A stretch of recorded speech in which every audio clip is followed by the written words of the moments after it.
Monday. I got some clips together. Maybe it's going to be a great show. It's going to be a fantastic show, actually. Now that I think about it, it's going to be freaking fantastic. Hope you guys are feeling good, looking good, all that good stuff. Set my microphone up way too freaking loud. This is where we're at, people. It's Monday. Let's feel good. Here we go. What's up, everyone? I don't have my... I have the wrong camera on here. Welcome to the Derek O'Shea Show. It's Monday. Good God. Welcome to the revolution.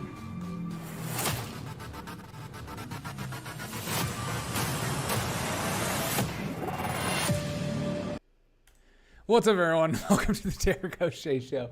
There's me. Oh, man. You know, you can't, you honestly cannot win them all. You really can't. You can't win them all. These people. How you guys doing today? Get in the chat. I am currently live on YouTube's, what am I? YouTube, Twitch, Facebook, and Rumble as well. Make sure, as always, guys, to use Rumble as a backup to the show. You never know what's going to happen. Tiger Man, what up, dude? How are you? Make sure to use Rumble as a backup just in case I wake up one morning and I get my channel off. We are inching closer and closer to me actually being monetized. Whoa. Never would have seen that coming. Never would have thought that was coming. But... there you go. If you guys noticed on my thumbnail, I have the actress that had pictures with her family over the, let's see. She took a bunch of pictures with her family not too long ago, and a couple of her photos with her family had pictures of MAGA hats, and people on the left lost their freaking minds. It just, this is where we're at in this culture, you know? It's like, if you have family members with MAGA hats, people are just like so close to get rid of you. Here she goes. Euphoria actress responds after she is attacked for family photos with pro-police t-shirt and MAGA-like hat. And then she says, an innocent celebration for my mom's 60th birthday has turned into an absurd political statement. And honestly, this is where we're at in culture today. It's like if you post pictures of having a good time with your family, you know, and there's happens to be a MAGA hat in the background, people absolutely lose their minds. Apparently she got rid of some of the old pictures of her family wearing MAGA hats, and then her brother posted it, and people were like, oh my God, you're hiding your true racist self, as they say. Emmy-nominated Sydney Sweeney responded on Saturday with photos of her mother's 60th birthday, which were deemed political by online leftists. The star's mother reportedly had a birthday party, included a man with a pro-police t-shirt and red hats that reportedly says, make 60 great again. So it didn't even say that, but people are so triggered by that hat, they can't even... They're just like, That's just a wink and a nod to the MAGA party. And so therefore, you gotta get it out of here. She can't be on anything anymore. If anybody supports Emmy-nominated Sydney Sweeney anymore, if she shows up on any show known to man, I'm gonna lose it. I'm going to lose my stuff. The fact that she allowed her family members to even take pictures with her with MAGA hats is ridiculous. Let's find the MAGA hat. Apparently, I guess she took a lot down, but I bet I could find it in like 2 seconds. Like I said, it's Monday. Hope you guys are having a good time, having a good Monday. And then we got to get in some Joe Rogan clips because he said obvious stuff that we all of a sudden have to talk about because, you know, it's Joe Rogan. Hopefully there's not porn on here. I'll freaking lose my mind. Okay. This is one. Okay, it's not even on here. Let's see. MAGA. Will you have to live in a monastery to being after being monetized, probably. Okay, here's her family with these hats. Make 60 great again, and that's her brother. And people are like, oh my God, sick. It says make 60 great again. But you could see so many leftists posting on all over Twitter, just like losing their minds about it. Like saying, these are basically Nazi hats. It's just so dumb. Here's her responding. It's like, here's some of the comments. It's just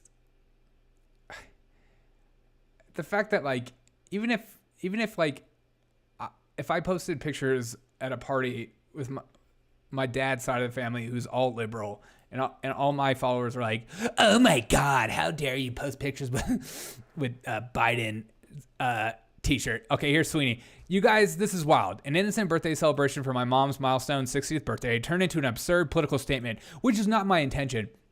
Which is not the intention. Please stop making up assumptions. Much loves. Happy birthday, Mom. And then here's some of the psychos. Assumptions. Your family are wearing MAGA hats and Blue Lives Matter shirts. They're racist. Time to face reality, sweets. Just because you're white and famous doesn't mean you get to have it all.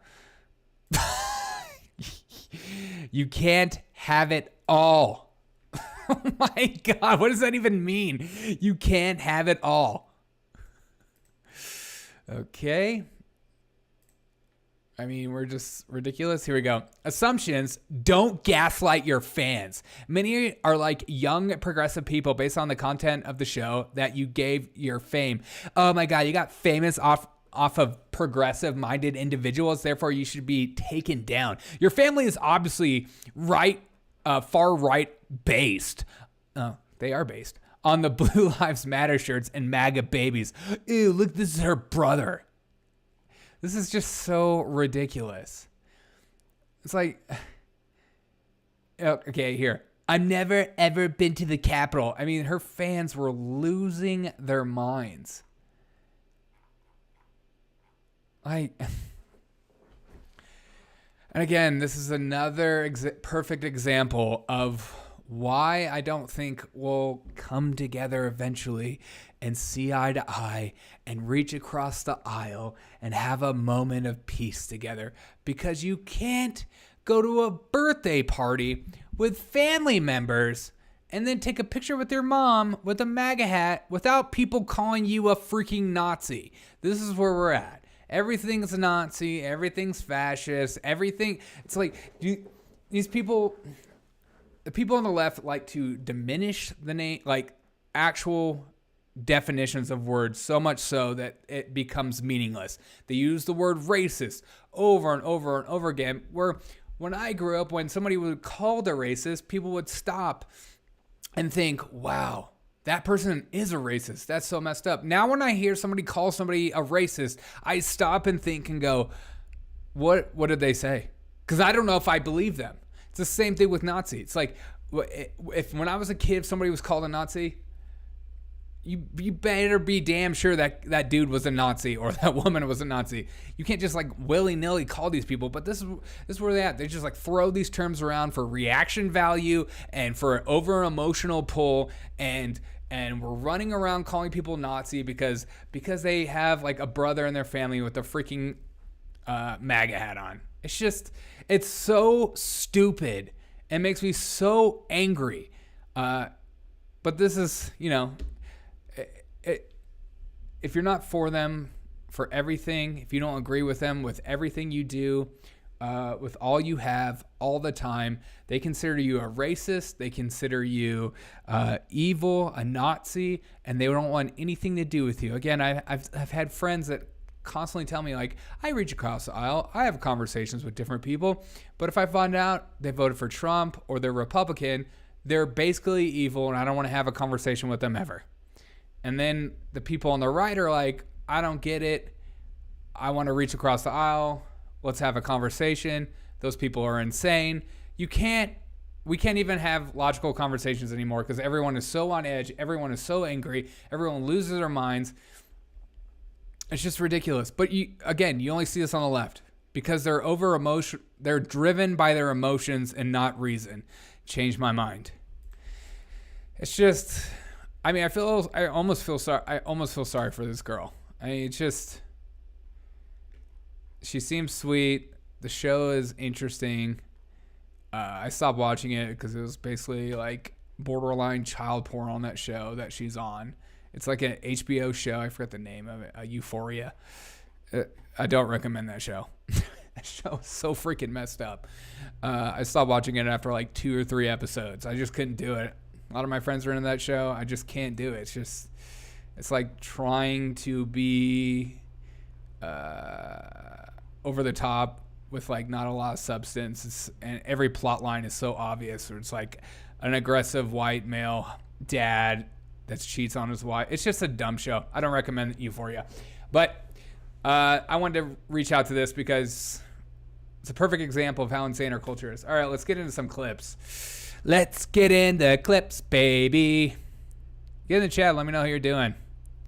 Papa, what up? What did I miss? Oh, I just went over some actress and her family. People were losing their minds about her taking pictures with her family with MAGA hats on that weren't even MAGA hats. It just said "Make 60 Great Again" for her mom's 60th birthday. But they just, you can't. She got called a Nazi over that. It's just so dumb. All right, here's Biden's. Next clip is we'll talk about the student loan forgiveness. Papa, how you doing? Tiger, how we doing? How we feeling? President Biden's student loan forgiveness announcement being welcomed by many who say it'll help Americans who are struggling with that college debt. But as Lauren Harkson explains, one economist says the plan may not give the country the most bang for their buck. I love when they say like one economist. Like, I would say a bunch, but okay. We shouldn't be making statements. We should be asking questions. Ben Meadows is an assistant professor of economics at UAB. And he's a white male. Oh, I get it. Should be asking questions. Ben Meadows is an assistant professor of economics at UAB. He says more people should be asking questions about the president's student loan forgiveness plan. Is this the most bang for our buck we can get when it comes to education? The proposal forgives hundreds of billions of dollars in student loan debt. In effect, we're rewarding folks who took out student loans over a narrow band of time and not rewarding those outside that. He says there's a bigger picture. From an economic framework, we think a lot about opportunity costs, right? The cost of something is not the dollar amount. It is what you give up to get it. And so when we look at forgiving $10,000 of student loans across the United States, what are we giving up? Meadows says we could be losing the possibility of investing into future students. As an economist who studies education, this just gives me a lot of pause because a $300 billion investment in K-12 education might be a better bang for our buck. Or if we're thinking about just higher education, what if $300 billion was devoted to Pell Grants so more needy college students could get into college? But instead, we are devoting $300 billion to folks who've already made their educational decisions. While Meadows says he doesn't. I think like the biggest thing I don't understand about this bill or why people are for it is for a couple of reasons, but like, is this going to be every year? Is it just this one year so that only these select students get it? If it's just a one-off year, how is that going to play into effect with like college tuition? The students that are pulling out loans now, they're going to be losing their minds about that. I mean, this is what happens when you create entitled children. Once you give one kid something, you have to give all the kids something. If I lost $10K worth of student loans playing blackjack, could I get forgiven? Exactly. I mean, could you imagine like pulling out 10 grand and just like throwing it on like a Super Bowl bet, and then you're just like, I mean, I know that's what you said, but it's just. I mean, that's a perfect point. There's no accountability. I mean, I used the loan at one time, a school loan, when I first went to technical school to help buy a used car for myself because school was rather cheap, and then I could just like pay it off as I worked. We have no accountability to where these loans went. I know it says school stuff, but sure.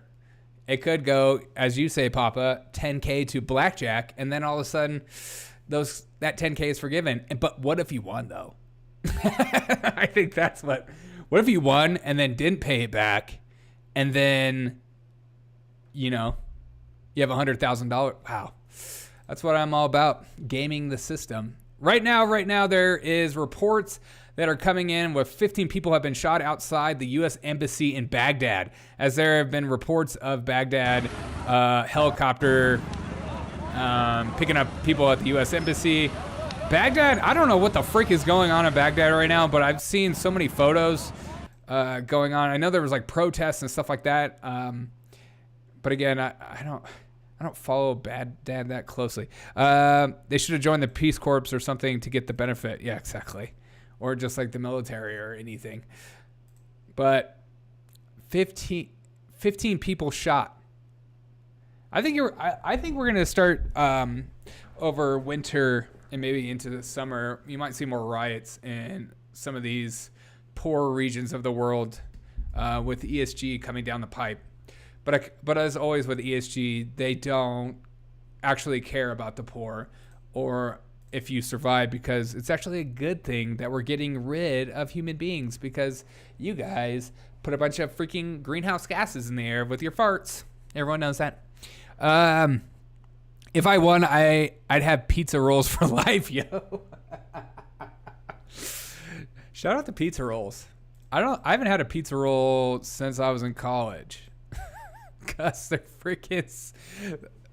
they're amazing, and yet the worst thing in the whole world because of how they just I can never cook them right. It's always like too hot or too cold in the middle. There's never a perfect balance for the pizza roll. Okay, you have to let me know what you guys think of this. Beginning October 1st, Starbucks will no longer be accepting cash. And then this person, Katie, tweeted, when currency becomes completely digital, individuals can wave goodbye to any notion of privacy and meaningful freedom. Of course. You know how easy it will be to track your purchases? And not only that, these companies will be paying high dollar to know that information, so then they could just put all that money in there. And not only that, it'd be so easy for the government to track you. And then they can manipulate the market even more because, well, how much easier is it to type a couple buttons on a keyboard before you change the inflation? Starbucks is going cashless. I still use cash occasionally due to my habits of the Dave Ramsey method. Cash is king, everyone. Cash is king. What are your thoughts on cash? I mean, this is like the conspiracy. I don't know if you guys have seen the conspiracy of where cryptocurrency was actually created by the government to track you. And it's a false idea that it's completely non-traceable. Dun, dun, dun, dun, dun. Starbucks going cashless. We're all in a cashless society. All right, let's go through some more clips. No thoughts. I mean, when she's working for the... No thoughts on the cashless society. Okay. You lose your freedom, but you gain pumpkin spice lattes so much quicker. Who doesn't love a good PSL? Small note, I used to actually be a barista at Starbucks. That's right. I used to be a partner. Good old Starbucks. Freaking hated that job. Actually, it wasn't that bad. Just waking up that early sucked. My drug dealer doesn't take debit cards. You talking about CVS? Every time I watch TV, I'm mesmerized by how many drug commercials there are in the United States. I know like most countries outlaw the use of drug commercials in like watching TV. But like when you watch news, you watch football, it's like every other commercial is drugs all the time. And you wonder why we're all nuts. Cash or traveler's checks, those are my only two options. I've never used a traveler check before. I guess it shows how much I travel. I don't know.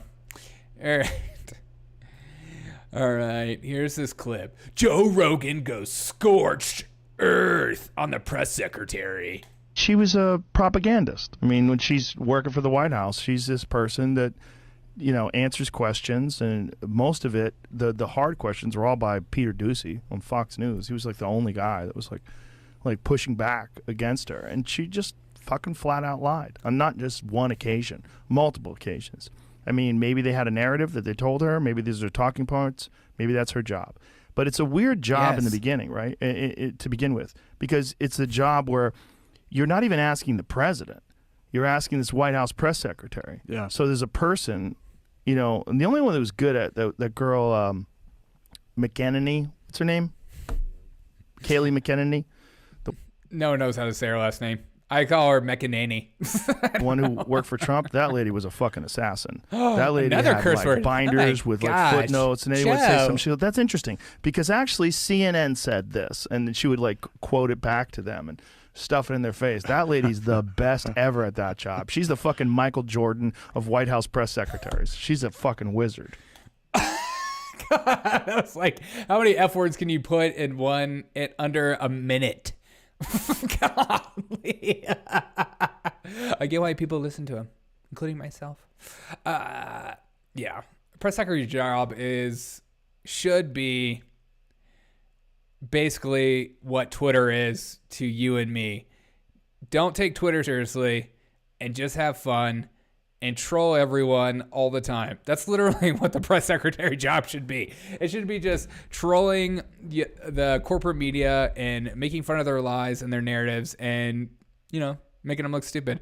Remember back when CNN had color corrected his COVID video to make him look like he was dying? Oh my God, yeah. Yeah, it gave him like that kind of like greenish tint. It almost looked like Alien Area 51 footage. That was just so weird. To be fair, she has trouble keeping up with Joe. Whenever the press secretary freaking says that crap, Joe Biden runs circles around me. He has got so much energy. You're like, look, I get you lie, but there's some lies that are so stupid, you don't even need to say it. No one thinks that Joe is running circles around you. We watch Joe walk. We watch him talk. You don't have to make him to be like this holier than thou figure. How do you pronounce it? McEnany. Hey, I like that. Is how you pronounce it. Are you her husband? That's what's up. Good for you, bro. All right, next clip. McEnany. I just know her sister started that conservative dating app.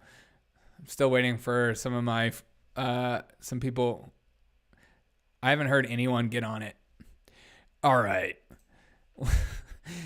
I love when people, I hate when people do eye-catching titles like this, but it gets me every time. Jesse Waters, FBI smackdown will make your jaw drop flat to the floor. Okay, Benny.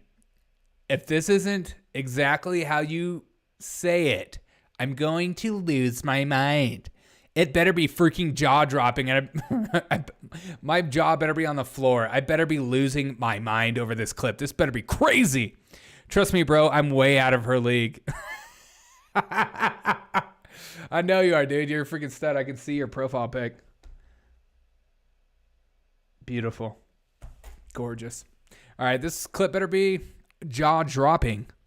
With a Fox News alert, we finally got our hands on that affidavit used to raid President Trump's house. And as expected, the media is freaking out. But I can tell you that the hair on the back of my neck stood up when I saw those classification marks. I love when Fox News calls other news sources the media. I'm like, you guys are part of the media. You know that, right? You're not like an independent journalist. You're not me. You're not a content creator. You're not just some dude in your mom's basement like me. Like, you get paid lots of money to do exactly what they do on MSNBC. But again, you're right. You guys are so not mainstream. You're different. We're Fox News. It's just so silly. All right. Cue Cold Stone Steve Austin thing. Yeah. Markings referenced here. Here's the redacted portion back in the back. But the front several pages have been unsealed. Jessica, let's start with the biggest revelations from this redacted affidavit. Yeah, so a lot of really intricate and quite frankly startling details. Why was a search needed? This is so unprecedented, so unusual. Why did the FBI need to go and get boxes? And this affidavit does lay that out exactly. I'm not sure what affidavit she was looking at because this affidavit doesn't lay out anything. I like that. I read the affidavit, like most of the affidavit, but I love when people use, like, you know, he picked the one page that's like fully redacted for his point. I love that. It's beautiful. It's gorgeous. It's what you want to see, you know, when it comes to news. Great job, Jesse. It doesn't lay out anything. Half of it's blacked out. Here's what the affidavit doesn't say. We're pretty sure Trump has the nuclear football in Melania's shoe closet. But here's what it does say. We are likely to find evidence of obstruction. What does that mean? The last time you were there, Trump let you in. You had lunch by the pool, and he threw a lock on the storage closet because you told him to. Now, you're going to go back in because you're likely... I feel like those Vietnam papers were redacted less than Mar-a-Lago affidavit, right? And JFK's assassination. To find evidence of obstruction? Again, what does that even mean? That you'll likely find the lock you told him to put on the storage closet? And by the way, the FBI agent, this guy named Bratt, whose signature is on the affidavit, is an Obama donor. So the agent who donated to Obama got a warrant from a judge who also donated to Obama. Part of me is like, I wish we weren't even talking about all this. It's just like, it kind of takes away. I just feel like the Republicans are losing steam right now, and they need to be, instead, this is a big story and this is something we need to talk about.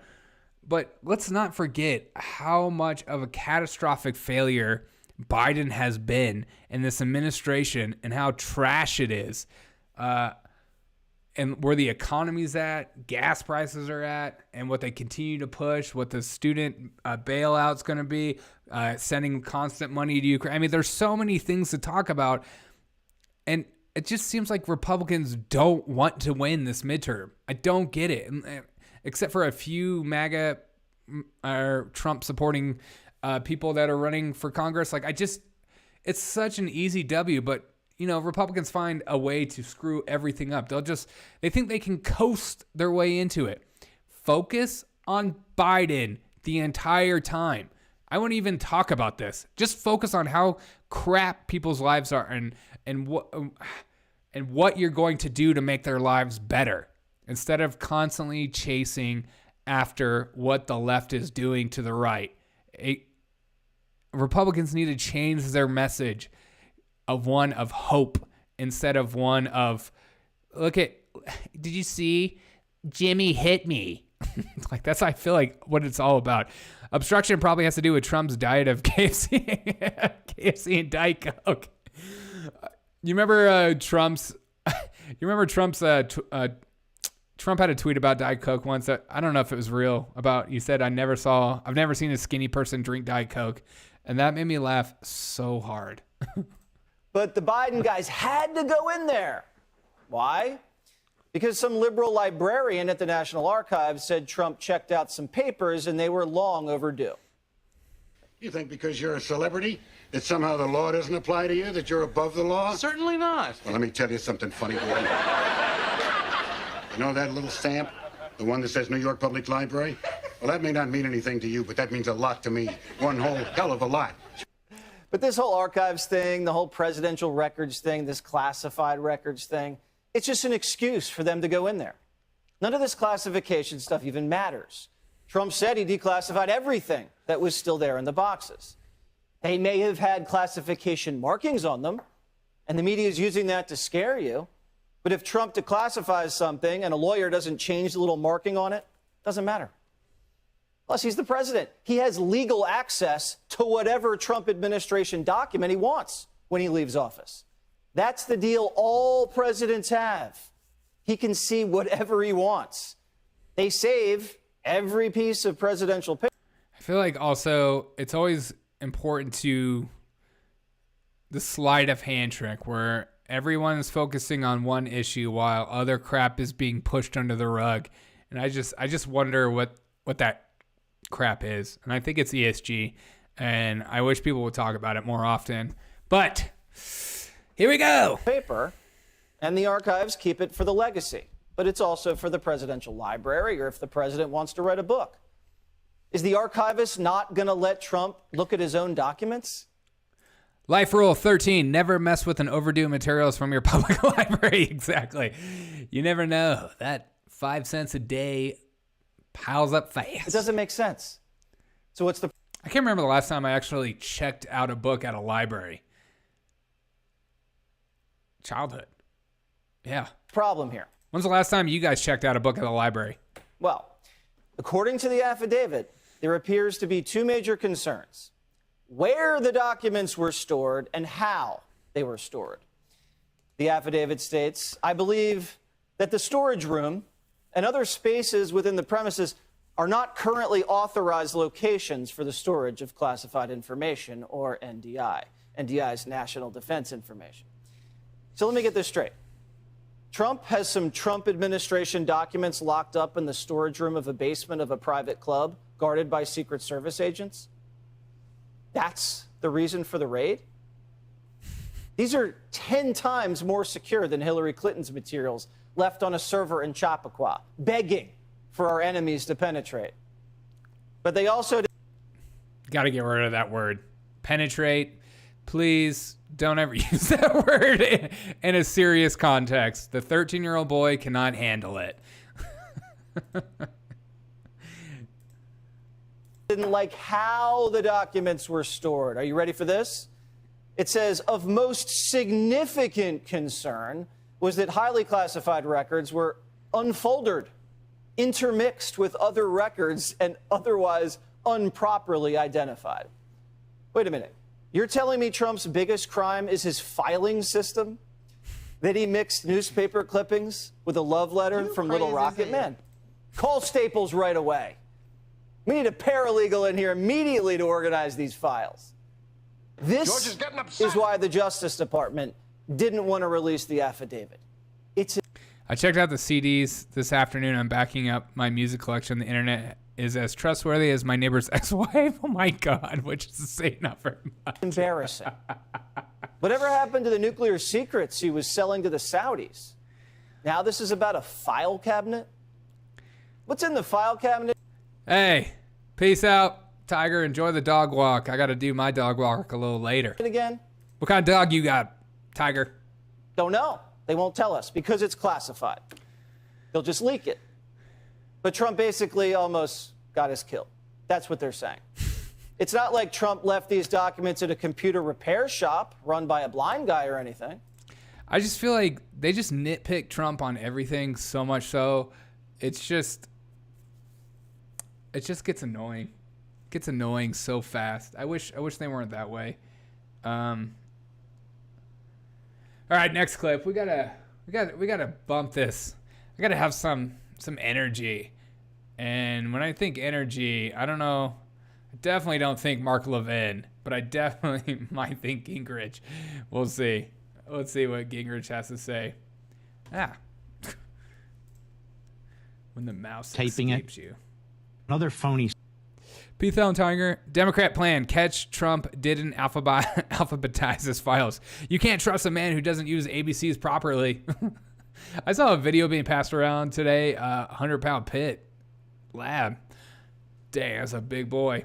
I saw a video being passed around today of a guy walking around asking people how many letters are in the alphabet. No one can tell them. Scandal. Let me ask you a question I asked the audience at the top of the show. If you're going to commit a crime and not only do... If you're going to commit a crime and not only do so, do you think you would do what he did there? So would you have video cameras taping it? Would you have the Secret Service watching it? Would you have the Federal Bureau of Investigation into your home to search all the rooms and all the boxes? And then, all of a sudden, things are being destroyed or removed, or for some reason you need a search warrant to check up on the president. Mark Levin asks questions the same way people like Sean Hannity ask questions. They give you like a 2-hour lecture before the question's even asked. It's just so ridiculous. Mark, ask the question. God. Jeez. Just so silly. President's home. Does this make any sense to you, sir? Sure. If you start with the assumption that the Justice Department is corrupt, the senior FBI is corrupt, they've been waging war against Trump for at least 5 years, and this is the latest battle in that war. It has nothing to do with justice. It has nothing to do with the normal procedures of the Federal Bureau of Investigation. I mean, the very idea that you would send 30 agents. If I'm committed to the crime, I'd be an international diamond heist. into the home of a president of the United States or a former president is crazy.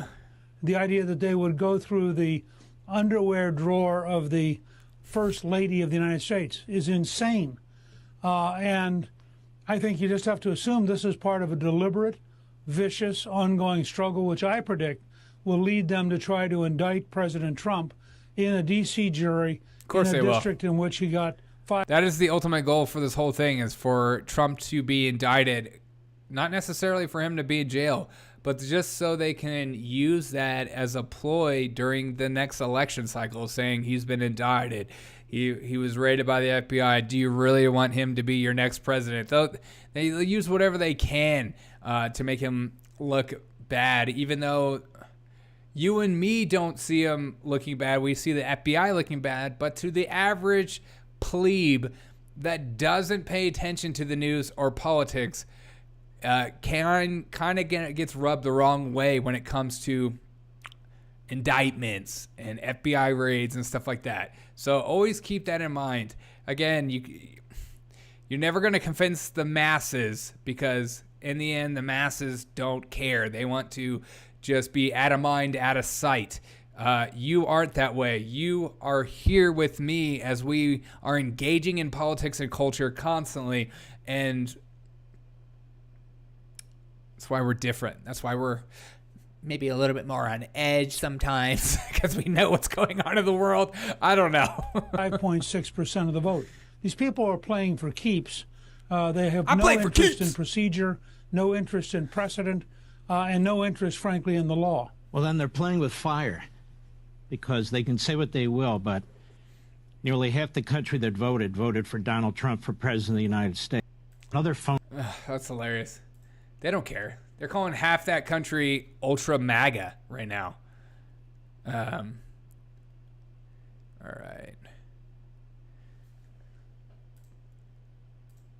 Let's see what this is all about. Let's get into some of today's stuff. All right. Freaking press secretary. Yes. Hey, Derek, I have a question for you. Let's say you order a pizza. You call up your favorite pizza joint, ask for pineapples on your pizza. Would never do that. And they refuse. It's Friday night. They're busy. I don't know words. I was like, is this a Mark Levin question? Because I'm still looking for the question. Oh, where is this question? You're frustrated. It's late, and there's no other option for food. What do you do?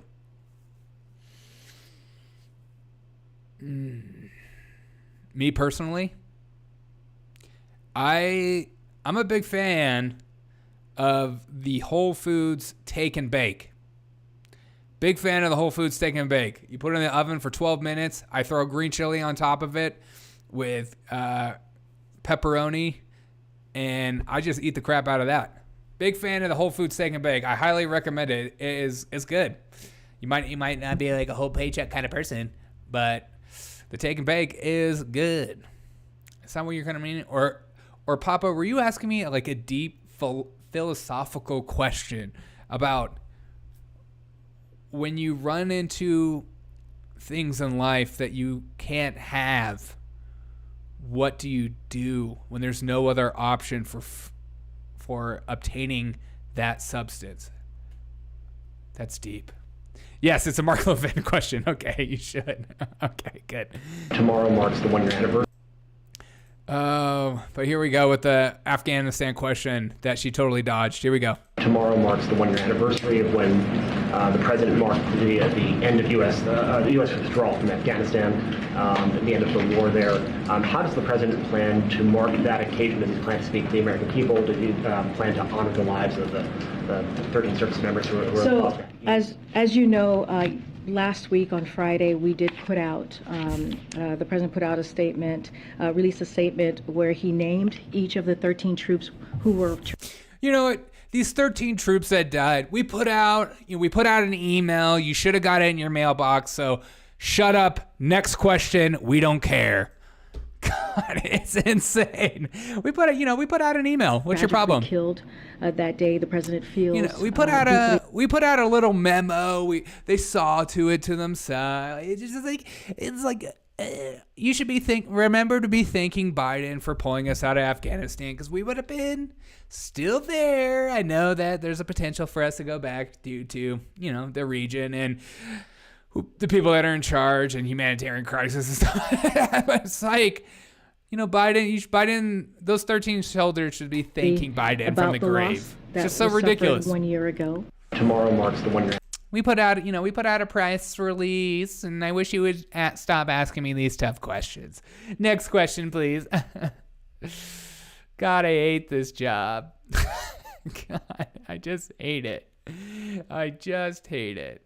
All right, next question. Next question, please. Oh, God, this administration is a joke. It's a sham. BRB. Don't go too long. All right. This next question. All right, here we go. Here we go. What's this? Yes. Peter Ducey asked the question that's all in our mind, and we're still talking about COVID. Last week we had Biden still jumping off a helicopter, his helicopter, Air Force Two, with his face mask on still. And then in the same light, hours later, he was at a Democratic convention or speech for people. And then he was intertwining with the crowd, and people were jumping over top of each other, shaking his hand, and smushed together. Make it set. What? Make it make sense for me, please.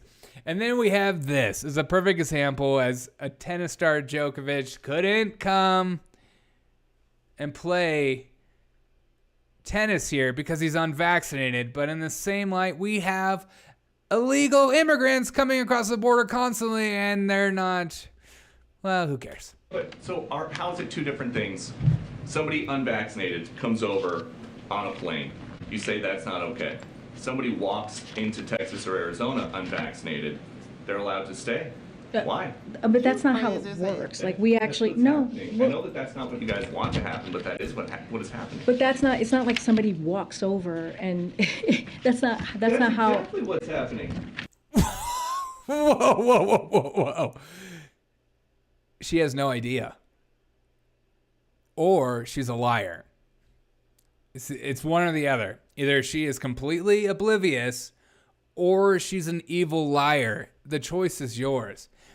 I like to choose liar because I think when your job is to speak for the president, you should at least know what's going on at the border.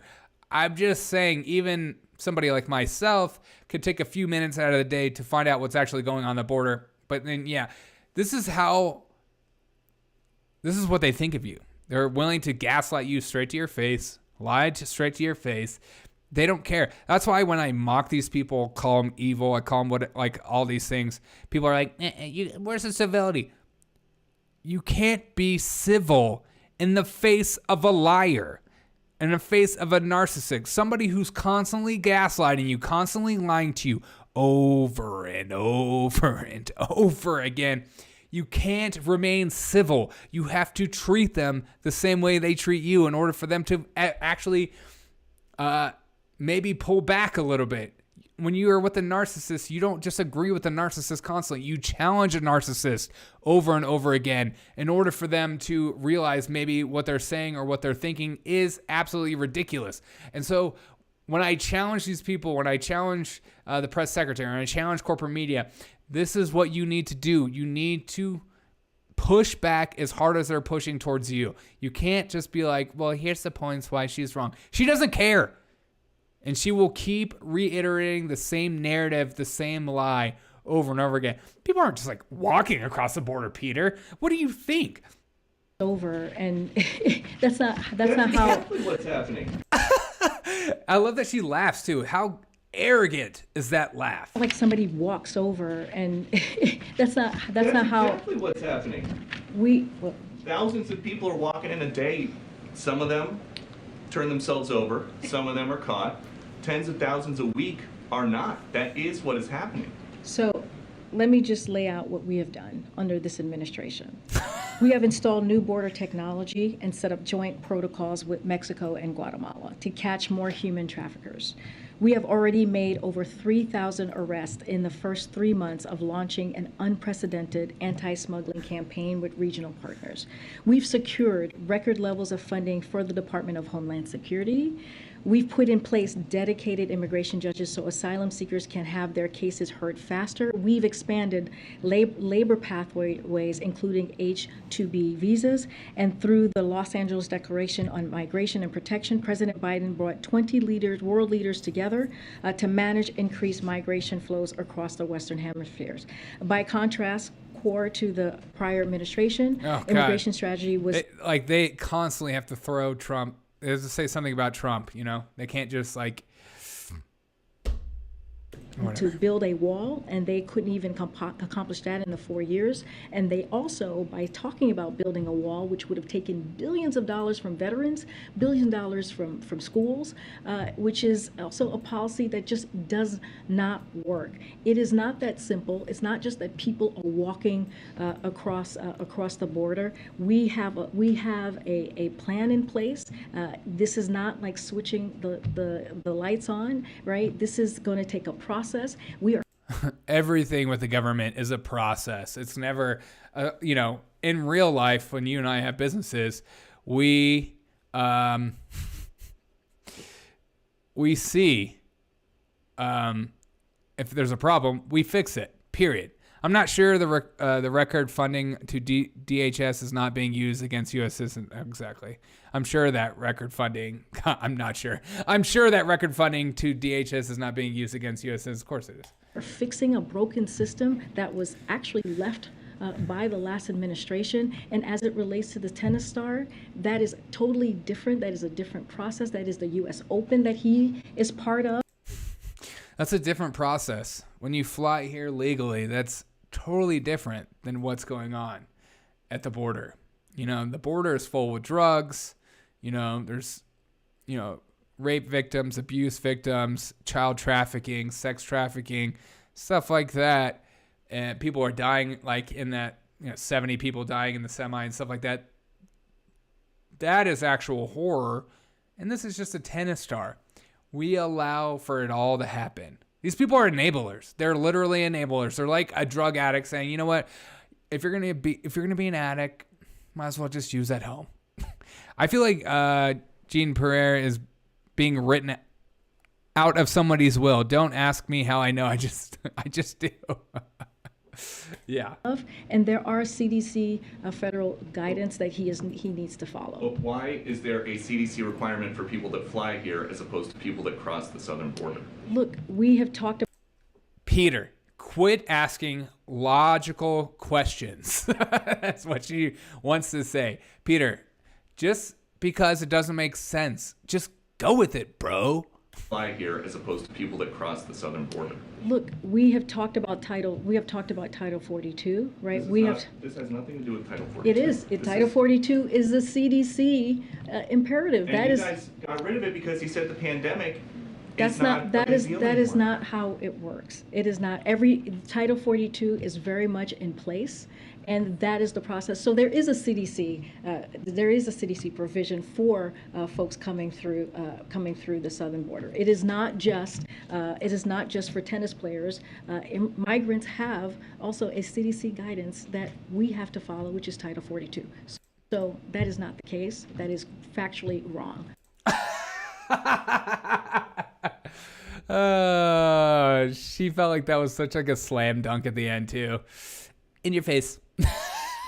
Oh my God. I'm gonna start doing that. Whenever I'm like losing a conversation or losing an argument, I'm just gonna go, you know what? At the end of the day, what you said was factually wrong.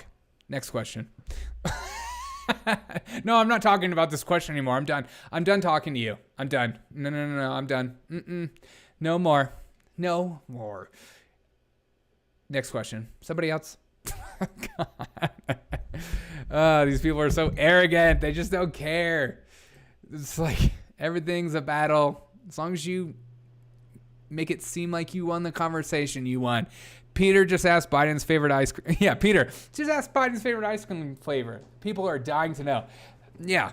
You know what I'm dying to know? Is Biden getting another dog? How's his dog doing? What about that dog that was like biting Secret Service members? What's going on with that? That's the real questions I want to get down to. Okay, we just listened to that question. L for me. Okay, next question. Sweet. The gaslighting is great, but it needs to be talked about. I constantly reiterate this, constantly talk about this. We have people in our lives, you and me, that believe a lot of these lies, and so it's important to have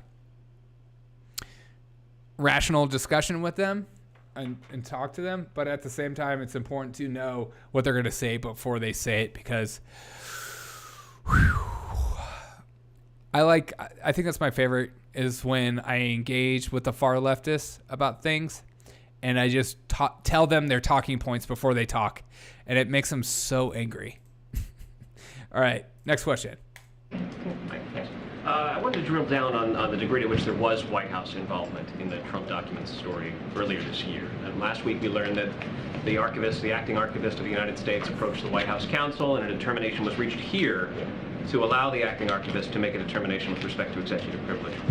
What more can you tell us about that, and why the determination was reached to defer that to the archivist? So the letter from the National Archivist and the search are completely different. As we've been very clear about that, they're not the same. And so just want to restate that. The recently published letter from the archives is not about the search, and in fact underlines how closely the president has honored his pledge to restore the independence of the Department of Justice concerning investigations.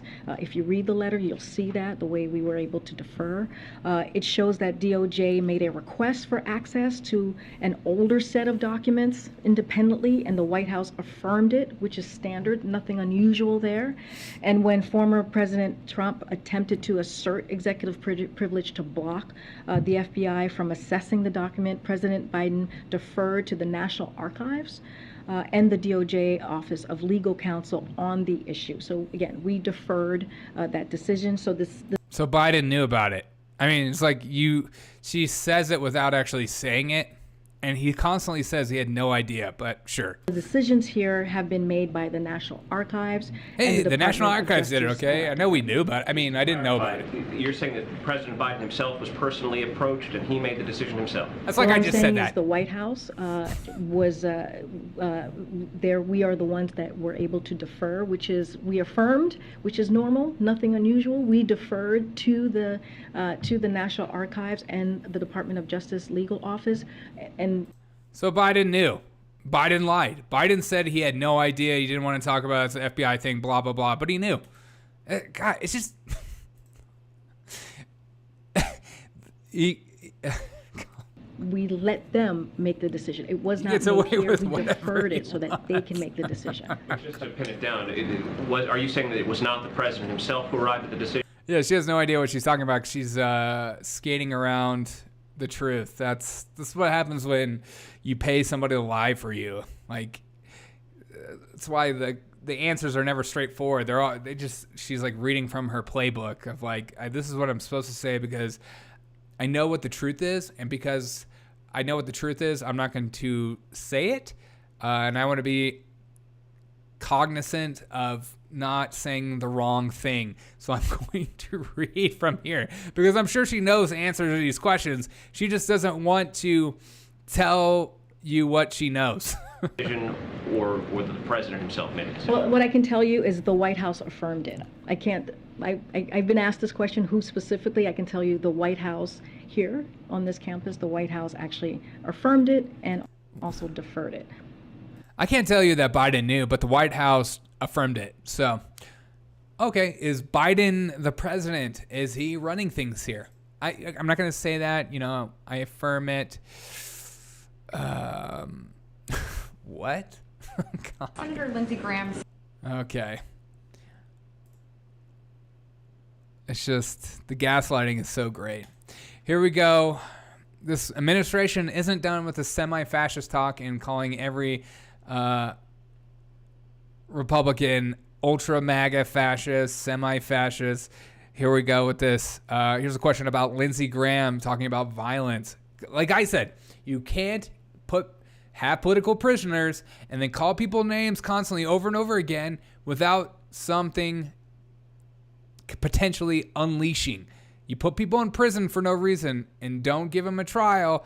It's just, okay. And then Senator Lindsey Graham said last night there would be riots in the street if former President Trump is prosecuted for taking classified government documents to Mar-a-Lago. What is the White House response to that? So, we have seen MAGA Republicans attack our democracy. We have seen MAGA Republicans take away our What about Black Lives Matter? rights, make threats of What about Antifa?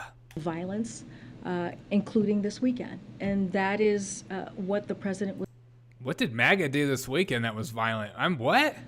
Including this weekend. And that is what the president was referring to when you all asked me last week What? about the semi-fascism comment. And he was clear, not all Republicans. There are some mainstream Republicans. He mentioned.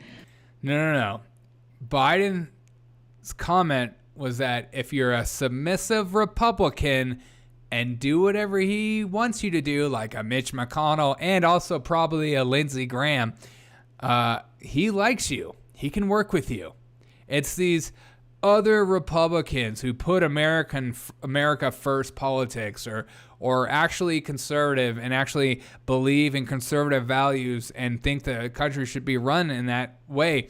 Those are the ones he has a problem with, not these old establishment Republicans who are weak, feckless, and try to be moderate and reach across the aisle, but in turn are just speed bumps. Somebody wise always once told me that especially old conservative establishment, conservatives are just progressives with speed bumps. And that is a tough thing to swallow, but it certainly seems that way. But they hate this whole new movement of a more populist movement. And why do they hate that? That should be a question for you to answer. There are some mainstream Republicans. He mentioned Governor of Maryland, Larry Hogan, and talked about him and what he's been doing and how he called him out of being that mainstream Republican. And but Liz we Cheney. have seen these MAGA extreme Republicans making these kind of comments, which is dangerous. And she just put Lindsey Graham as a MAGA Republican? What are you talking about? And this is what we are talking about. When Joe Biden, gotta read from the making playbook. His comments, President Biden was making his comments last week. Look, this is a president that believes when you are president of the United States, it is your duty, it is your responsibility to have the strongest voice when it comes to democracy, when speaking about democracy, and that's what you're going to continue to hear from this president. God. I feel like I'm not on enough drugs to understand what she just said. It's like so circular, and democracy equals democracy, because without democracy you can't have democracy, and when you have democracy you get more democracy in the end, and therefore it becomes more democratic. Like what is she talking about? Earth the press secretary. Okay, here we go. Another MAGA clip. When the president speaks about guns tomorrow in Wilkes-Barre, is there a new policy he's going to be laying out? What can you tell us about what he's going to say on that issue tomorrow? I have some preview for you on this. So tomorrow, President Biden will be traveling about his Safer America plan and the simple, basic notion that when it comes to public. The democracy drinking game. Take a drink of water every time she mentions democracy. It's a fantastic way to stay hydrated. Papa, do you want to stay hydrated? Do you feel like it's a necessity for your life?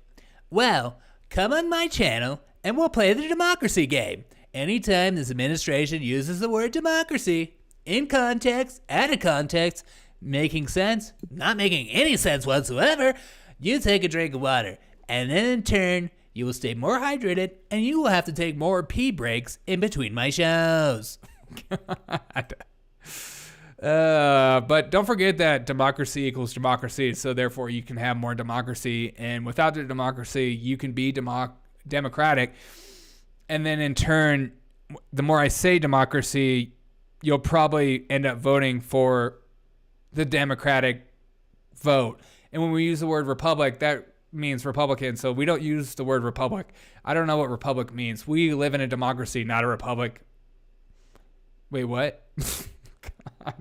Public safety in this nation. These people are nuts. The answer isn't to defund the police; it's to fund the police. Oh my God. He will. Okay, I feel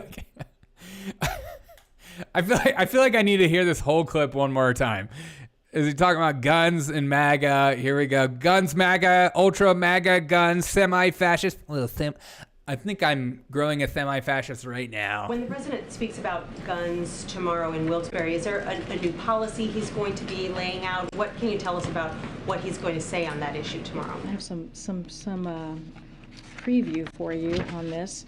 So tomorrow, President Biden will be traveling about his Safer America plan and the simple, basic notion that when it comes to public safety in this nation, pony soldier. The answer isn't to defund the police, it's to fund the police. He will highlight how his plan would invest 100 more cops for a Crowd, what up? You have to say democracy or you'll get canceled.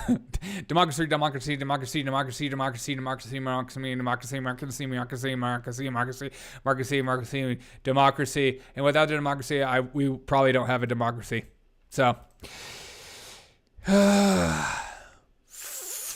democracy, man. When the president speaks about guns tomorrow in Wilkes-Barre, is there a new policy he's going to be laying out? What can you tell us about what he's going to say on that issue tomorrow? I have some preview for you on this. So tomorrow, President Biden will be traveling I'm never gonna get through this clip. His Safer America plan. You guys are crazy. Dude, don't feel bad if you're a semi-fascist.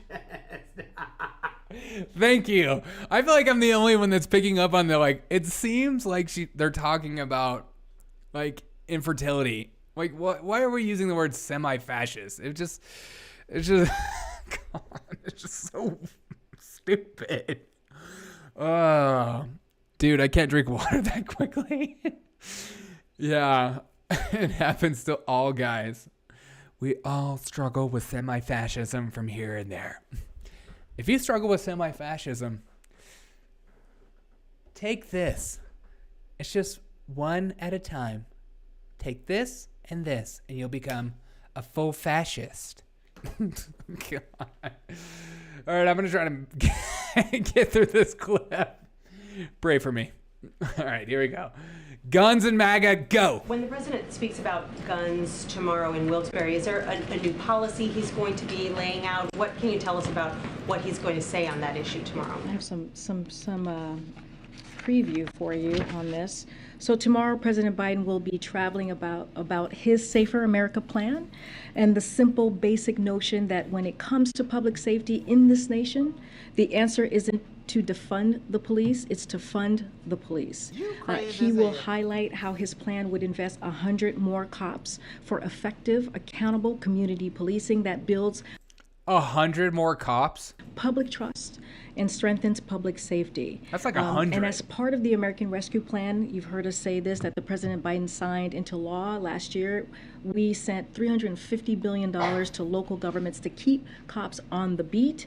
And in contrast, every Republic in Congress voted against the funding for law enforcement, and Donald Trump cut $400 billion from his budget for state and local law enforcement. So the president's going to talk about how he brought the Democrats and Republicans together earlier this month to pass the most significant safety law in 30 years. He'll talk about how we have built on that momentum and how we must act on ban assault weapons. You'll hear that from him as well. What's an assault weapon?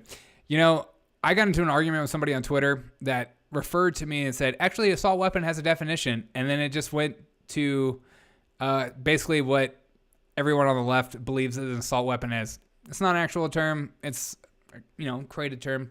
It's like a made-up term, like, what is a woman? So again, a majority of Americans support this. When we talk about banning assault weapons, the NRA opposes it. And so we are going to hear from the president about the importance of... I love how this administration, it's such a boring talking point too, is they talk about the NRA. Every gun owner isn't obsessed with the NRA. Like I don't have any guns. I threw all my guns in the ocean. But the gun owners I know, I don't know anybody that is like giving money to the NRA or is like so obsessed with the NRA and stuff like that. Most people that are into those things stick to themselves. An assault weapon is a piece of dog poop on a stick. I've been assaulted by that before. Do you want me to swallow your AirPods? It seems financially making sure that we protect our communities. The president has been really clear that congressional on the black market. Good for you. MAGA agenda. I actually shipped my guns to the Ukraine, so yep, that's how awesome I am. It's me. I'm amazing. That you heard him talk about last week is a threat to the rule of law. He will say that you can't propose defunding the FBI or defund the mob that stormed the Capitol and attacked and assaulted police officers on January 6th and be pro-police. And that. Whoa, what did she just say? Defund the mob that attacked the Capitol? What? Threat to the rule of law. He will say that you can't propose defunding the FBI or defund the mob that stormed the Capitol and. What does that even mean? What? You mean the government has been funding QAnon this whole time? That you can't propose defunding the FBI or defund the mob that stormed the Capitol and. I feel like I'm in like a Twilight Zone and I keep hearing it and I feel like I'm going crazy. Yeah, Papa, exactly. She's admitting that January 6 rioters were actually federally funded. Like, wait, what? What are you saying exactly? Because I don't know if you know what you're saying, but the conspiracy theorist in me is going off a little bit. Funding the FBI or defund the mob that stormed the Capitol and attacked and assaulted police officers on January 6th and be pro-police. And that's what you're going to hear from the president tomorrow.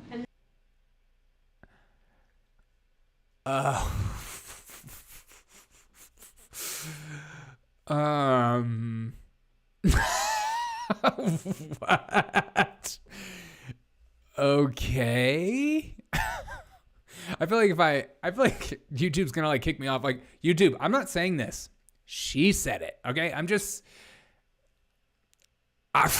What? I mean, I'll happily go down that rabbit hole, but she took me there. All right, not me, not you, not me, not you, not me. Hermione. Didn't they find the pipe bomber? They still have no idea. The gallows. Yeah, Ray Epps got his charges dropped. Of course he did. The pipe bomber? You mean Majority Tyler Green? That's who everyone on the left thinks it is. It's so stupid. But what was that? What if Biden tomorrow actually uses those words? Defunding the rioters who attacked the Capitol Police tomorrow, which I don't think he will. You never know. We're just getting in crazy times. But they did find the guy who posed with the lectern awfully quick. Yeah, I know. You mean lectern guy? I follow that guy on Twitter. His story. I listened to his story the other day on Tim Cast or Tim Pool. which I appreciate you hanging out with me instead of going to that show. God, so lame. Okay, here we go. Let's enter the world of gaslighting. To do. Our goal is to keep bringing down inflation without sacrificing the historic and life-changing economic gains that we have seen this country has made over the last 18 months. To do. Imagine with me thinking that giving a bunch of people $20,000 of free money is not increasing inflation. Imagine giving Ukraine billions of dollars is not increasing inflation. Imagine ramping up energy costs and crippling our energy sector is not increasing inflation. Biden's doing a great job. Okay, Republicans, wake up. Focus on things that matter. Stop talking about things that don't matter. It makes no sense. You're losing steam. Wake the frick up. It's ridiculous how easy this election cycle should be, but you are making it harder on yourself by talking about things that matter, but they don't matter to the average everyday citizen. They can't connect it. We can keep talking about FBI. That stuff is horrible, but it doesn't connect with every single person that understands what's going on. You just start to sound like a crazy man. You need to start focusing on things that affect the person that doesn't watch the news, the person that is a plebe that just would rather not engage with politics because it's too stressful. I don't even want to think about it. I just want to talk about politics all the day. You need to focus on those people. Those are the people that will drive your votes and give people hope. Show people what you're going to do to make their lives better, not my job is to stop the Democrats from being democratic. It's like, of course Biden was going to do something stupid and write an executive order to give a bunch of people money. He said he was going to do it. Of course, the gas prices have gone up like crazy. He said he's going to end fossil fuels in his speech. It's like, I wish sometimes the Republicans would do half the things the Democrats say that they would do, because Democrats seem to follow through, and the Republicans just come up with excuse after excuse. They will do whatever it takes in order for their agenda to be passed, and you will do nothing. And then you'll just go on Fox News and talk about what AOC did for the weekend. Oh my God, she went dancing. Did you see AOC? She fake cried at the border. Oh my God, we got to talk about that. That doesn't affect the average everyday citizen. Puppy, God. Quit your whining, Derek. You got your check for $1,400, didn't you? $1,400 is a nice chunk of change, dude. Yes, I did. I did get that check from Trump with the signature on it. Tim Pool loves the smell of his own farts. Oh my God, Papa, I know. Trust me, I know. Every time I watch that show, I'm always like, you have people on your show to learn from them. I don't necessarily want to listen to you talk, but okay. He's like the only show that people go on his show to listen to him talk. Changed my mind, but if he invited me on a show, would I be on a show? 100%. It's like being asked to go on Joe Rogan. Even if I didn't like Joe Rogan, I would 100% go on that show. Because I am, at the end of the day, a grifter who wants money. If I was running for Congress, my debate would be simple.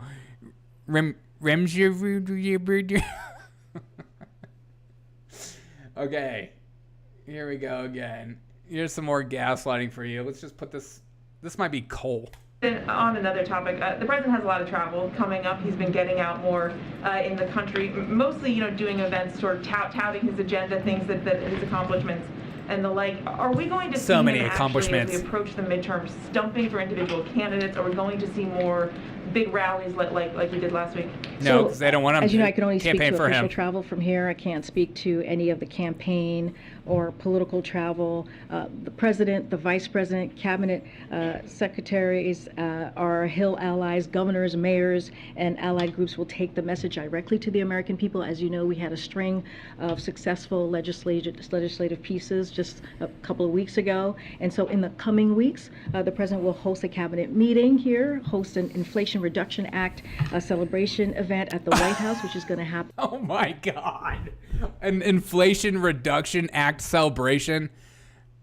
Oh my God. I hate this administration so much.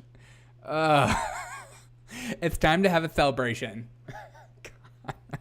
You know, they should actually hand out awards to everyone that signed the bill. And maybe we can have like a speech and they can talk about how oppressed they are and amazing they are and how great of a job they're actually doing. It's just amazing. Welcome to the Inflation Reduction Awards. Here's your speech. Oh my God, where's my gift bag? What do I get in the gift bag? You get a small solar panel built by the slaves in China. Yay! My Congress campaign stance would be, remember the jab mandate? Oh God. Let's not even talk about like the military and how many people walked out over that. And people were just like, whatever. You know, whatever. What do we need military for? It's just like, it's just. Been on September 13th. And all those like pilots and stuff like that who didn't want to take it. Well,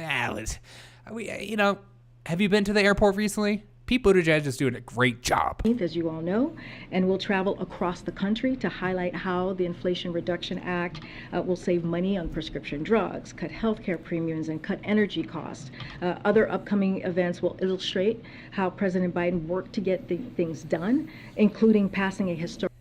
We give trophies when they suck at basketball. Why not do the same for Congress? Exactly. Yeah. Everyone gets a participation trophy for joining the Inflation Reduction Act. Here's your trophy. It came with a little case with little AirPods. It came with you get your name on the back. It says Inflation Reduction Act. And then you can just like take it home and show all your friends. Like, look, that's what I got for signing the bill. Yeah, I got this. So, isn't that cool? Historic gun safety law and making smart investments to keep our competitive edge and rebuild American manufacturing through the CHIPS and Science Act and bipartisan law. President will attend a groundbreaking. It's perfect too. It's like, of course they have to like create a law in order for American manufacturing to come back. It's not that their policies are so great. The private sector explodes to where manufacturing comes back and we're as competitive as slaves in China.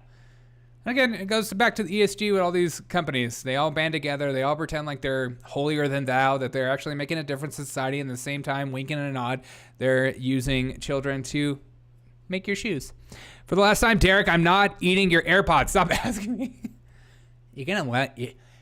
Papa, you're gonna love AirPods.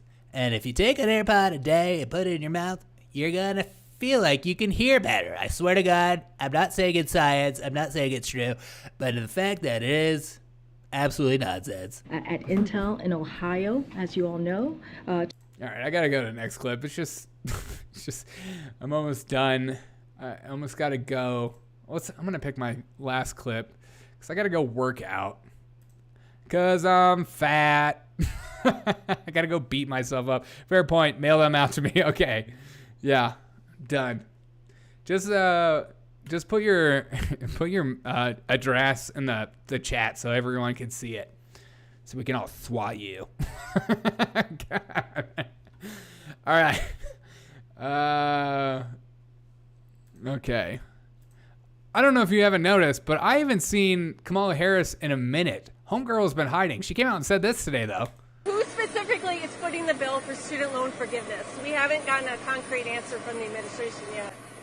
Well, let's start with this. First of all, a lot of the same people who are criticizing what we rightly did in following through on a commitment that we made to forgive student loan debt are the same people who voted for a tax cut for the richest Americans.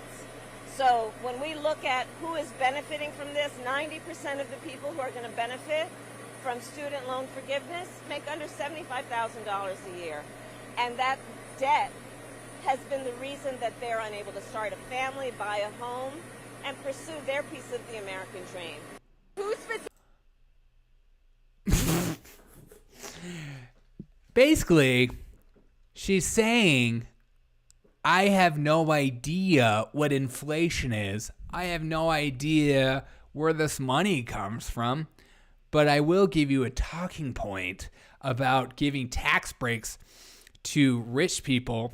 And these rich people employ people, stuff like that. We could talk about PP loans. Remember those people that got PPP loans that were forced to shut down, that used those loans to potentially, pay their employees, keep them on the payroll and support their families. And I know due to the government giving out free money, a bunch of people saw this as an opportunity to steal from the government. And that doesn't happen on every day with like food stamps and stuff like that. All these people are genuine and real, honest people. Nobody steals from the government. Nobody lies to the government about stuff. Just like the government doesn't lie to you. Why would they lie about why they needed money? But again, I digress. You're like, wait a minute. You didn't answer the question. Because reports I'm seeing, it's going to cost anywhere from $1,000 to $2,000 for each tax-paying, as the government would say, customer. You are paying for that gender studies major, or a lawyer, or a doctor. We could talk about that too. Those are great things. But those people make enough money to pay it off. And you think they couldn't pay $10,000 because they didn't want to. They'd rather use that money for a vacation, for a new car, for an apartment they shouldn't afford, maybe going out to eat all the time because, cooking is so hard. Oh, I don't want to eat chicken and rice. I don't want to live within my means. We need to pay those people off because in the end, they can finally buy their $500,000 house. That's one bedroom right now. This $10,000 is saving people's lives. Kamala Harris' approval ratings would go up tenfold if she simply doesn't talk. Exactly. BRB, thank you. I love that you tell me. Okay. Maybe we'll finish with this one. This is Joe Rogan saying, no, I don't want to talk about inflation in school lunches. Secretary Holm, she's the worst. Okay, I might end with that. Okay. Don't also forget that 1 year ago today, I totally forgot about this, and I was just reminded through a couple stories in this, especially this tweet. 1 year ago today, the Pentagon launched a drone strike that killed 10 people in response to the 13 soldiers being killed in Kabul. Joe Biden said that they were ISIS, and General Milley called it a righteous strike. It turns out it was a freaking family of 7, and no one was punished. And I think that family was like giving water to people. Great. You know what? Joe Biden and the administration is totally blameless and incredible. They wrote a response. They wrote an email regarding this. Everything's fine. Don't worry about it. All right. As we continue. What's that? Oh, God. I don't know if you're... It's hard to because I do a lot of federal government stuff on here. It's hard to stay in local politics with these people. But Pennsylvania, John Fetterman running against Dr. Oz. I don't know why Trump chose Dr. Oz. It's the stupidest pick ever. But John Fetterman is asked if he's going to debate Dr. Oz in a public debate, which he shouldn't because the dude just had a stroke. And I don't know if he's actually doing okay health-wise. But you know how the Democrat Party be. They just throw up whoever is going to run and push their agenda, even if they're basically dying or incoherent. Here is John Fetterman answering this question. Are you going to debate? See if you can understand what he says. Hey, John, are you afraid to debate Dr. Oz? Are you afraid to debate Dr. Oz? Thank you, John. Are you going to debate him? He's offered 5 debates. Are you going to debate him? Hey, John, are you afraid to debate Dr. Oz? Are you afraid to debate Dr. Oz? God. It's kind of sad, actually. All right. I'll end with Joe Rogan, but we'll hear this one first. John Crist is going to be put on every news station, MSNBC, CNN, everywhere, because they think he's the hope against Ron DeSantis. If the Democrats actually had a candidate who was coherent, well-educated, good at responding to the media, they might not try to be giving this guy as much free time as possible. they do not have an answer to Ron DeSantis, and they wish that they did. They think that John Crist is the answer against Ron DeSantis when he's not. He's not going to win in Florida. There's no way, because this guy is, encouraging the same rhetoric as Biden when it comes to Trump supporters or people on the right or Republicans or moderates. Because, again, remember that everyone on the left, the far leftist, calls anybody who questions, has a question about authority, questions the science, questions the truth. Those people are all fringe, ultra MAGA conservatives. You can't just be an individual who likes thinking things through. You are put in that same camp, so we might as well embrace it. But here is John Crist right here. What do you think about the president calling millions of Americans semi-fascist? Listen, he's got to express and be honest about what he feels in his heart and his soul. And I think that's probably exactly what he did.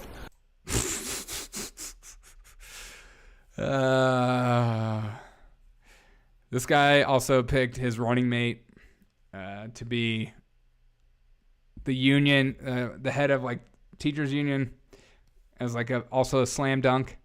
It's just, they think that's a slam dunk. Brandy, what up? Hey, brother, screw John. Yeah, John Crist, screw the worst. This whole rhetoric of semi-fascist is not, like, I laugh about it because if you're not laughing, you're crying with this administration. But I can't reiterate this enough. If like you push people to the edge and you call people fascists when they're clearly not fascists, and you just throw these words out constantly, creating an emotional response to people on the left to where they actually believe that the people on the right are actually fascist, you're pushing people to the brink of violence. And then you put political prisoners in prison. You don't give them due process because, I don't know, who cares? It's just not a recipe towards civility and peace. It's not. And this party, the Democrat Party, likes to pretend like they're the adults in charge, that they're saying logical thinking things, that they're the one bringing peace, and it's these ultra MAGA Republicans who aren't. These people are insane. They're driving you insane. They're driving me insane. They're driving the average American person insane because they're constantly gaslighting. You can't constantly lie to people without the crazier people start to actually believe these lies. And it's not going to end well. All right. I'm going to finish with this video as we have been live streaming for an hour and a half. Heck yeah. Here's Joe Rogan saying vote Republican. What? No one who is alive today had ever experienced a true pandemic. And I'm hoping that now that this is over, people are going to, recognize that some serious errors were made and not repeat those. That's the best you can get out of it. So what do you tell those people? Vote Republican. That's what a lot of them are going to do anyway. Yeah? Yeah. Oh, yeah. I mean, more than 1 million people transferred over to the Republican Party, I think in 2021 alone. Find out what that number is. But, you look at guys like Ron DeSantis, who kept Florida open and had some pretty reasonable policies in terms of, like, what to do. Brandy, I'm glad you caught me live, too. I watched Young Turks today. Oh, my God, half the world believes this crap. They just talked about Trump, dude.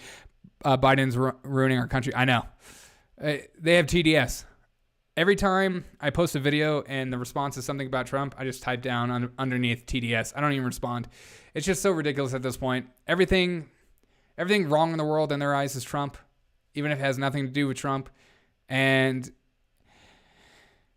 part of me is like, if DeSantis is the runner, if Trump decides, you know what, it's just too much of a circus around me, and a DeSantis runs, is it going to just be translated onto DeSantis, or will they not know what to do with him? Will they just constantly, I don't know. I just feel like maybe Americans will actually catch on to it. And again, always remember that majority of this country does not do what you do, Brandy. They don't actually engage in culture and politics, watch the news, read articles. They just read headlines. And they just don't believe. Like somebody wise always once said to me, when you think of World War II, you think of Germany. Do you really think that many people in Germany hated the Jews, were absolutely racist, or were they just following the crowd, following whatever leader was speaking up for the day? I tend to believe that majority of people don't actually push themselves to learn this stuff. They just want to be a part of something bigger than themselves. They want to find a leader to follow. But you are different. You push into this narrative. You push into the truth and try to figure out what's going on. And that's why I appreciate you being a part of this channel. That's why I appreciate both of you guys being a part of this channel. Like, it means so much to me that you guys are willing to engage in this stuff with me and not just be like an average American citizen who I can't tell you how many countless people I run into that just, they don't want to engage in the news. They don't want to engage in politics. It's just like, it's too much emotionally for them to handle. So they just pretend like it doesn't exist. And so when you have these conversations with the majority of people, they have no idea what's going on. They're just spitting what they've been told to say, always over and over again. I feel like the TDS should be a cable channel that plays crappy B movies from the 90s. That would actually be cool.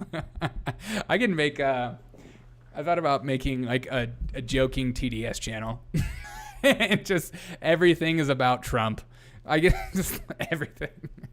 Like, inflation went higher. Oh my God, Trump is a problem.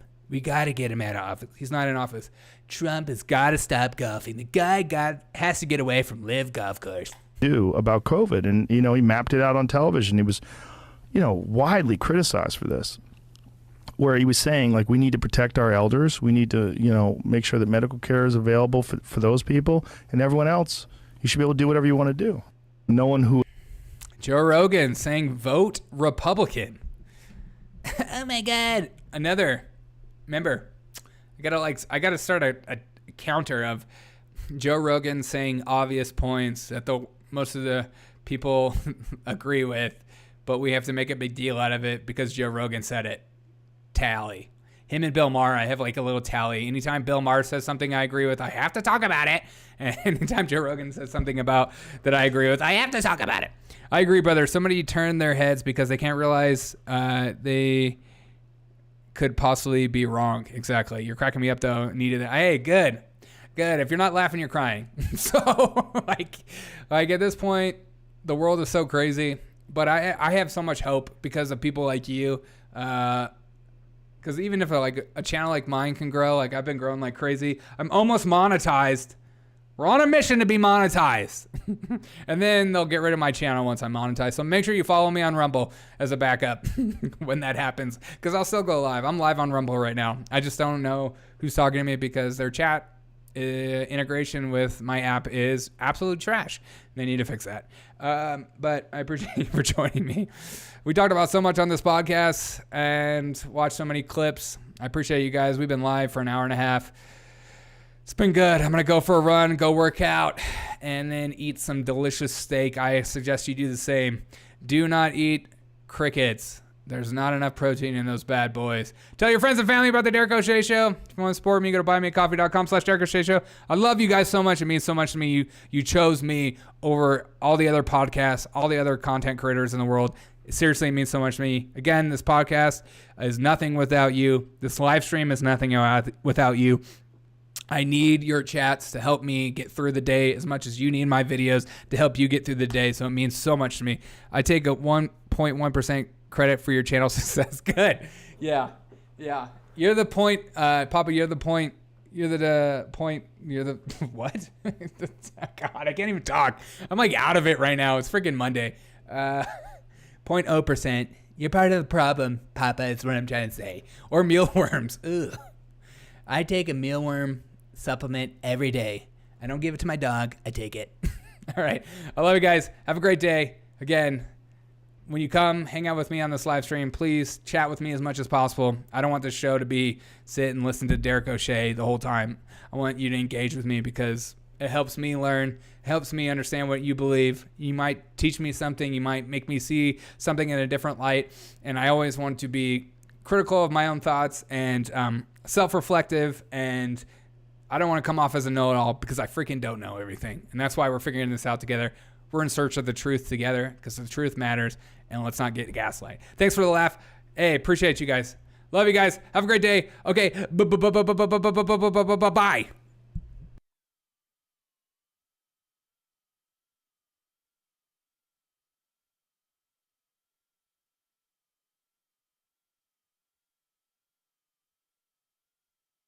Have a great day.